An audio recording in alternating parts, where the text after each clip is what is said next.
읽겠습니다. 때가 이름에 예수께서 사도들과 함께 앉으사 이르시되 내가 고난을 받기 전에 너희와 함께 이 유월절 먹기를 원하고 원하였노라. 내가 너희에게 이르노니 이 유월절이 하나님의 나라에서 이루기까지 다시 먹지 아니하리라 하시고, 이에 잔을 받으사 감사 기도하시고 이르시되 이것을 갖다가 너희끼리 나누라. 내가 너희에게 이르노니 내가 이제부터 하나님의 나라가 임할 때까지 포도나무에서 난 것을 다시 마시지 아니하리라 하시고, 또 떡을 가져 감사 기도하시고 떼어 그들에게 주시며 이르시되 이것은 너희를 위하여 주는 내 몸이라. 너희가 이를 행하여 나를 기념하라 하시고, 다 같이 저는 먹은 후에 잔도 그와 같이 하여 이르시되 이 잔은 내 피로 세우는 새 언약이니 곧 너희를 위하여 붓는 것이라. 아멘. 우리 서로 돌아보시면서 인사 나누시겠습니다. 고맙습니다. 잘 오셨습니다. 네, 오늘은 성찬의 의미에 대해서 이런 제목으로 말씀을 나누고자 합니다. 오늘은 종려주일이면서 또 고난주간이 시작되는 날입니다. 종려주일은 예수님께서 십자가를 지시기 위해 예루살렘으로 입성하신 사건을 기념하는 주일인데, 이때 사람들은 종려나뭇가지를 들고 예수님을 향해서 호산나를 외치면서 예루살렘에 들어오시는 주님을 맞이했습니다. 오늘부터 토요일까지가 고난주간인데요. 특별히 이 한 주간 동안 예수님의 십자가 고난을 깊이 묵상하고 십자가 사랑 앞에 겸손히 낮아지는, 그리고 감격하는 은혜의 주간이 되시기를 축복합니다. 아멘. 오늘 본문은 예수님께서 십자가 고난을 당하시기 직전에 제자들과 함께 마지막 유월절 식사를 하시는 내용입니다. 이 자리에서 예수님은 제자들과 함께 떡과 포도주를 나누시며 자신의 죽음의 의미가 무엇인지를 가르치셨습니다. 이렇게 예수님과 제자들의 마지막 유월절 만찬이 오늘날 교회에서는 성찬식으로 행해지게 되었는데, 예수님이 마지막 식사 자리에서 하신 이 말씀을 통해 성찬의 의미를 생각하는 시간을 갖고자 합니다. 먼저 성찬은 예수님의 희생을 기억하는 거룩한 예식입니다. 19절 말씀을 보시면 또 떡을 가져 감사 기도하시고 깨어 그들에게 주시며 이르시되 이것은 너희를 위하여 주는 내 몸이라. 너희가 이를 행하여 나를 기념하라고 하셨습니다. 기념하라고 하는 이 말은 헬라어로 아남네시스인데, 이것은 기억하다, 회상하다는 뜻입니다. 우리가 성찬식을 하면서 떡을 떼는 것은 십자가에서 상하고 찢기신 예수님의 몸을 기억하는 것입니다. 그리고 포도주 잔을 나누는 것은 예수님께서 십자가에서 흘리신 그 보혈을, 예수님의 피를 기억하는 것입니다. 그런데 여기서 말하는 기억은 단순히 그냥 2000년 전에 과거에 예수님이 이렇게 해서 십자가에서 돌아가셨어, 몸이 상하셨어, 피를 흘리며 죽으셨어, 이렇게 단순히 과거만 떠올리는 것이 아니라 그 사랑과 은혜를 현재 우리의 삶 속에, 우리의 가슴 속에 새기고 삶으로 그 십자가의 사랑 앞에 반응하는 것을 말합니다. 그래서 헬리나오에는 떡을 떼고 잔을 나누는 순간 우리는 우리를 위해 상처받으신 예수님의 사랑 안으로 들어간다.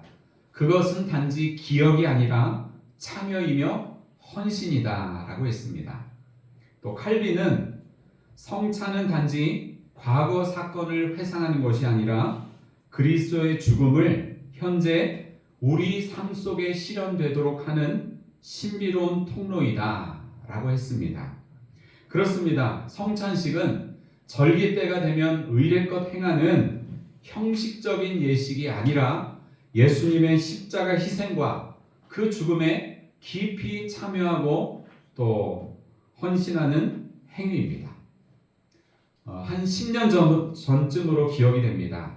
우리 교회에서 성찬식을 하는데 예배 전에 테이블 위에 성찬기를 올려놓고 그 위를 하얀 천으로 덮어놓았습니다.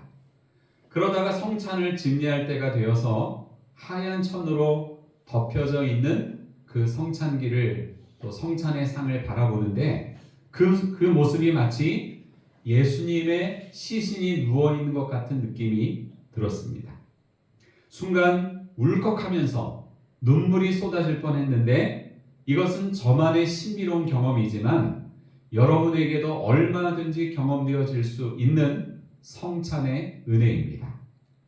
사랑하는 여러분, 오늘 성찬식을 하면서 떡과 포도주를 나눌 때 나를 살리기 위해 십자가에서 고통당하며 죽으신 예수님의 사랑 안으로 깊이 들어가는 은혜가 있으시기를 축복합니다. 아멘. 또한 예수님의 십자가 희생을 기억하며 그 은혜 속에서 일상을 살아가시기를 주님의 이름으로 축복합니다. 아멘. 두 번째로 성찬은 새 언약의 증표입니다.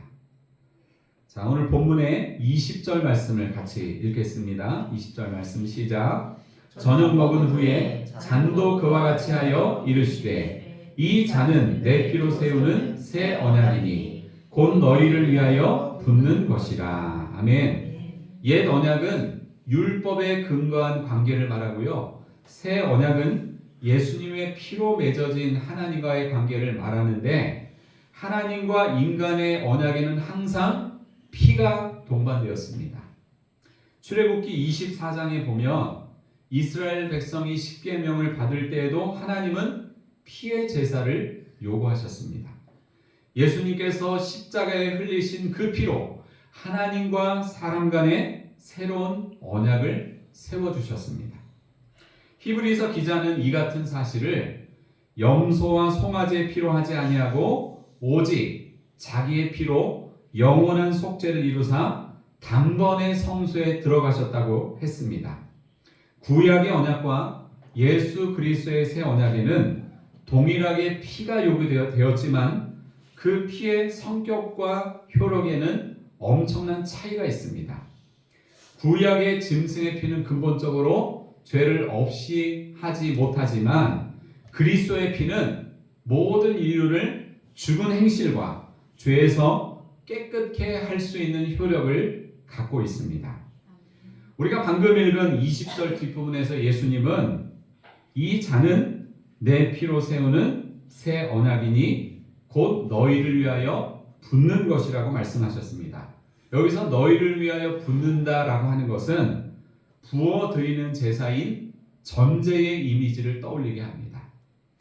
만약 예수님께서 십자가에 피 흘려 죽으신 일이 없었다면 우리는 지금도 옛 언약인 율법의 말씀을 따라서 하나님을 예배할 수밖에 없을 것입니다. 그러려면 여러분이 주일날 교회 올 때 그냥 오시면 안 됩니다. 여러분의 죄 문제를 해결하기 위해서 흠없는 양이나 흠없는 염소 혹은 송아지 한 마리씩 끌고 와야 합니다. 그 편의점에 있는 그 염소도 갖고 와야 돼요. 경민이가 집에서 그렇게 사랑하는 3마리의 그 개도 언제 제물로 드릴지 알 수 없습니다. 그 흠없는 짐승을 자기의 속죄 제물로 하나님 앞에 드려야만 합니다. 그리고 저는 어떤 일을 해야 되느냐? 짐승 잡는 칼을 가지고 여러분이 끌고 온 그 짐승을 한 마리씩 잡아서 각을 떠서 제물로 잡아 바치는 일을 해야 합니다. 그렇게 되면 교회당은 지금처럼 아늑하고 따뜻한 공간이 아니라 도살장이 될 것입니다. 짐승의 비명소리가 끊이질 않고 붉은 피가 바닥에 낭자히 흐르고 예배당 곳곳에는 피 비린내가 진동할 것입니다. 여러분, 도살장 같은 예배당의 모습이 상상이 되십니까? 백정 같은 이 목회자의 모습이 상상이 되십니까? 예수님께서 십자가에서 흘리신 피가 없었다면 우리의 일상은, 우리의 예배는 잔인함 그 자체였을 것입니다. 그런데 너무나 다행히도, 너무나 감사하게도 예수님이 십자가에서 피 흘려 죽으신 단 한 번의 그 사건으로 잔인한 제사의 모습은 사라지고 예수 그리스도를 믿는 자는 누구든지 십자가의 피로 그 죄를 용서받고 거룩하신 하나님 앞에 나아갈 수 있는 길이 열려지게 되었습니다. 아멘. 이 일에 대해서 히브리서 10장은 이렇게 말씀합니다. 우리 한 군데만 찾아보겠습니다. 히브리서 10장 19절과 20절 말씀. 히브리서 10장 19절과 20절입니다.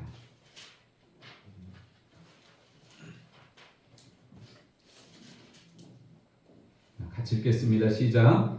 그러므로 형제들아 우리가 예수의 피를 힘입어 성소에 들어갈 담력을 얻었나니 그 길은 우리를 위하여 휘장 가운데로 열어놓으신 새로운 살 길이요 휘장은 곧 그의 육체니라. 아멘. 그러므로 예수님을 믿는 우리는 옛 언약인 그 율법 언약을 넘어서 예수님의 피로 맺어진 새 언약에 속한 자가 되었습니다. 아멘. 새 언약은 은혜 언약이고요. 새 언약은 믿음으로 말미암은 구원의 언약입니다. 아멘. 따라서 성찬식은 예수님의 피로 맺어진 이 새로운 은혜의 언약을 기억하고 확인하고 감사하는 자리입니다. 예수님, 용서받을 자격 없는 이 죄인을 십자가의 피로 용서해 주셔서 감사합니다. 아멘. 더러운 죄인이 예수님의 피로 거룩하신 하나님 앞에 서게 하심을 감사합니다. 아멘. 이와 같은 성찬의 은혜가 여러분과 함께 하시기를 축복합니다. 아멘. 세 번째로 성찬은요, 하나님 나라의 잔치를 예표합니다. 오늘 본문의 16절 말씀을 우리 같이 읽겠습니다. 16절 시작. 내가 너희에게 이르노니 이 유월절이 하나님의 나라에서 이르기까지 다시 먹지 아니하리라 하시고. 아멘. 그 다음 18절도 같이 읽겠습니다. 내가 너희에게 이르노니 내가 이제부터 하나님의 나라가 임할 때까지 포도나무에서 나는 것을 다시 마시지 아니하리라 하시고. 아멘. 예수님께서는 유월절이 하나님의 나라에서 이루기까지 다시 먹지 않을 것이고 이제부터 하나님의 나라가 임할 때까지 포도나무에서 난 것을 다시 마시지 않을 것이라고 말씀하셨습니다. 이 말을 뒤집어서 표현하면 하나님 나라가 도래하면 유월절 만찬을 다시 드시겠다는 뜻입니다. 물론 이 지상에서의 유월절 만찬을 천국 잔치에서 문자 그대로 행하지는 않겠지만 분명한 것은 예수님께서 이 땅에 재림하셔서 하나님의 나라가 완성될 때 요한계시록 19장에서 말씀하는 어린 양의 혼인잔치가 천국에서 벌어질 것입니다. 결혼식 해보신 분들은 아시죠? 여러분, 결혼의 기쁨이 뭔지를 아시죠? 적어도 그날만큼은 너무 행복하잖아요. 그죠? 날마다의 결혼 생활이 결혼식 같으면 뭐 이혼할 일이 어디 있겠어요. 근데 결혼식 당일날은 행복하죠. 권사님 안 행복하셨나요? 어떻게 억지로 하셨어요? 네? 기억이 안 나세요? 네. 자, 결혼식 해보신 분들은요, 그 당일날의 이 결혼식의 기쁨이 뭔지를 알아요. 가장 멋지고 아름답게 단장된 신랑 신부가 가장 화려하고 좋은 장소에서 여러 축하객들의 뜨거운 격려와 축하를 받으며 결혼식을 할 때 신랑 신부의 사랑과 기쁨의 감정은 최고조에 이릅니다. 결혼식도 그렇게 기쁘고 좋은 일인데 하물며 죄로부터 완전한 자유와 구원을 얻은 우리가 영적인 신랑 되시는 예수님과 더불어서 하늘나라에서 기쁨의 축제와 기쁨의 잔치를 벌인다면 그 기쁨과 감격을 여러분 우리가 지금 이 순간 어찌 상상이나 할 수 있겠습니까? 그런 면에서 성찬은 믿는 자가 장착하게 될 하나님 나라의 잔치를 예표합니다. 그러므로 우리는 성찬의 떡과 잔을 나누면서 어린 양의 혼인잔치를 소망할 수 있어야 합니다. 어린 양의 혼인잔치 때는 지상의 결혼식과는 비교할 수 없는 놀라운 구원의 감격과 기쁨이 우리의 영혼을 압도할 것입니다. 마지막으로 성찬은 공동체적인 사랑과 연합을 확인하는 자리입니다. 오늘 본문의 15절 말씀을 우리 다시 한번 읽겠습니다. 15절 시작. 이르시되 내가 고난을 받기 전에 너희와 함께 이 유월절 먹기를 원하고 원하였노라. 아멘. 예수님께서 제자들과 함께 마지막 만찬을 하신 이날은 예수님이 십자가에 달리기 바로 전날 밤이었습니다. 그러니까 요일로 하면 무슨 날이에요? 금요일 날 십자가에 달리셨으니까 목요일 날에 이 마지막 만찬을 하신 거예요. 그날 밤 예수님은 제자들과 함께 유월절 이 음식 만찬을 먹기를 원하고 원하였다고 말씀하고 있습니다. 두 번 이 강조가 됐죠. 여기서 원하고 원하였다는 것은 헬라어 원문에서는 강한 열망과 간절한 바람을 표현하는 말입니다. 내가 내 사랑하는 제자들과 이 유월절 만찬을 꼭 먹기를 정말 나는 간절히 원해. 이게 예수님의 표현이에요. 이처럼 제자들과 마지막 시간을 함께하고 싶어 하시는 예수님의 열망은 제자들을 향한 예수님의 깊은 사랑을 드러내고 있습니다. 그 다음에 마지막 17절도 같이 읽겠습니다. 이에 잔을 받으사 감사기도 하시고 이르시되 이것을 갖다가 너희끼리 나누라. 예수님은 포도주 잔을 제자들이 서로 나누도록 하셨습니다. 이러한 나눔은 사랑과 연합의 상징입니다.